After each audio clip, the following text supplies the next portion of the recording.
जंगल से गांव और फिर सीधे घर के अंदर। ये कोई फिल्मी सीन नहीं बल्कि सरायकेला जिले के मारदू गांव के रियल लाइफ थ्रिलर है, जहां जंगल के राजा ने सुबह सुबह दस्तक दी। लेकिन इस कहानी में ना शिकार हुआ न चीख, बल्कि इंसानी होशियारी और समझदारी ने साबित कर दिया कि डर का जवाब हिम्मत से दिया जा सकता है। नमस्कार, आदाब, जोहार। आप देख रहे हैं न्यूज़ 5 AM। सरायकेला जिले के चांडिल अनुमंडल अंतर्गत मारदू गांव में बुधवार सुबह करीब 5 बजे एक रॉयल बंगाल टाइगर घुस आया।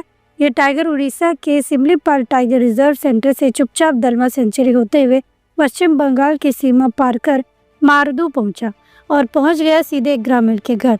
गांव के पुरेंद्र महतो सुबह सुबह अपनी बकरियों को बाहर निकाल रहे थे, तभी उन्होंने दरवाजे पर खड़ा एक भारी भरकम बाघ। पर आश्चर्य की बात ये रही कि पुरेंद्र घबराए नहीं, धीरे से बाहर निकले और अपनी बेटी सोनिका और उसकी सहेली को भी बाहर खींच लिया। बाहर निकलते ही पुरेंद्र महतो ने बिना वक्त गवाए घर का दरवाज़ा बंद कर दिया। इस तरह बाघ घर के अंदर कैद हो गया। ना किसी को चोट पहुंचाई, ना हमला किया, पर पूरी बस्ती में अफरा तफरी मच गई। सूचना मिलते ही आसपास के ग्रामीणों की भीड़ उमड़ पड़ी। कुछ मोबाइल पर वीडियो बना रहे थे, कुछ दूर से बाघ को देखने की होड़ में थे। मौके पर वन विभाग की टीम और स्थानीय प्रशासन भी पहुंच गया, लेकिन बाघ को रेस्क्यू करना अभी बाकी था। बताया जा रहा है कि ये वही बाघ है जो कुछ महीने पहले तलमा वाइल्ड लाइफ सेंचुरी में देखा गया था। कुछ समय वो बूढ़ा बाबा गौ आश्रम के आसपास भी मंडराया और एक बैल का शिकार भी किया। इसके बाद अचानक लापता हो गया था। विभागीय जानकारी के अभाव में कोई अलर्ट तक जारी नहीं हुआ। अब वन विभाग के सूत्रों का कहना है कि ये बाघ सिमलीपाल उड़ीसा से पलायन करके निकला और दलमा फिर पुरुलिया होते हुए झारखंड पहुंचा। अब तक इस बाघ ने किसी मानव पर हमला नहीं किया, लेकिन घरेलू पालतू जानवरों को निशाना बनाया है।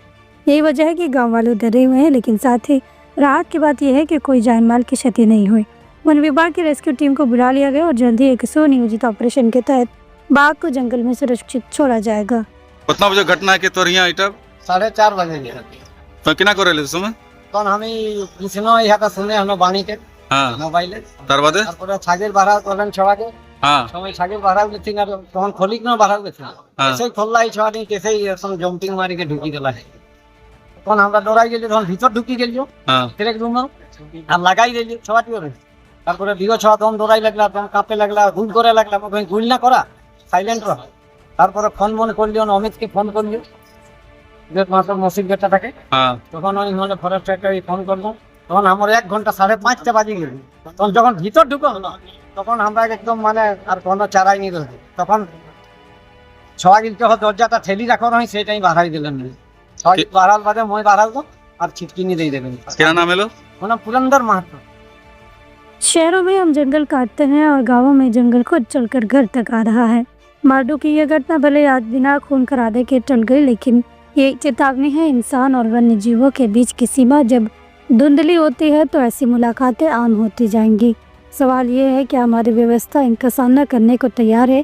क्या दलमा सेंचुरी के बाघों की GPS ट्रैकिंग नहीं हो रही थी? क्या इतनी बड़ी मूवमेंट पर वन विभाग सोया हुआ था? क्या आम ग्रामीणों की सुरक्षा सिर्फ भाग्य पर छोड़ी गई है?